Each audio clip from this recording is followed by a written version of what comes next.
ഈ പിടിച്ചിരിക്കുന്നുണ്ടോ, ഇത് കോവലാണ്. കോവൽ വളരെ ഒരു വളവും ഇടാതെ നമുക്ക് വെയിൽ വേണമെന്ന് മാത്രമേ ഉള്ളൂ. പെരയുടെ മേളിലേക്ക് പടത്തി കയറ്റി ഒരു വല മേടിച്ച് ആകെ ഒരു 150 രൂപയ്ക്ക് വല മേടിച്ച് ഇത് പടത്തി പെരയുടെ മേളിലേക്ക് കയറ്റി നമുക്ക് ദിവസേന ഓരോ കിലോ, ഒരാഴ്ചയിലൊക്കെ ചില ആഴ്ചകളിലൊക്കെ 5 കിലോ ഒക്കെ കോവയ്ക്ക നമുക്ക് പറിക്കാം.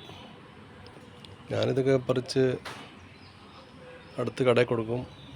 എന്നിട്ട് അതിന് പകരം എന്തെങ്കിലും പച്ചക്കറിയൊക്കെ മേടിക്കും. ഉണ്ടോ, ഒരു വളവും ഇടാതെ തന്നെ പടന്ന് കയറിയതാണ്. ഇപ്പോൾ ഈ ഇടയ്ക്കായിട്ട് ഞാനിതിന് കട്ട് ചെയ്ത് കൊടുത്ത് കമ്പെല്ലാം പുതിയ ഇലയെല്ലാം വന്ന് വീണ്ടും ഒരുപാട് കായായി. പക്ഷെ നല്ല വെയിൽ വേണം.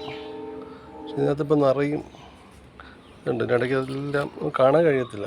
പക്ഷേ ഇത് ഇവിടെ നോക്കുകയാണെങ്കിൽ, അകത്തോട്ട് നോക്കുകയാണെങ്കിൽ നിറയും കോവയ്ക്ക ഇങ്ങനെ പിടിച്ച് നിൽക്കുക. ഇതിപ്പം നല്ല വെയിലായിരുന്നുകൊണ്ട് അതുപോലെ പിടിച്ച് നിൽക്കുക.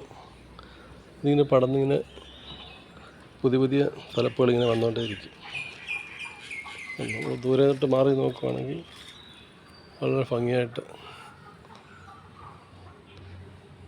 ഇത് നിങ്ങൾക്ക് എല്ലാവർക്കും ചെയ്യാവുന്നതാണ്.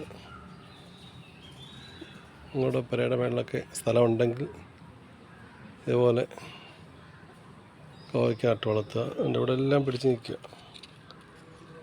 വളരെ ഫ്രഷായിട്ടൊരു പച്ചക്കറിയാണ്.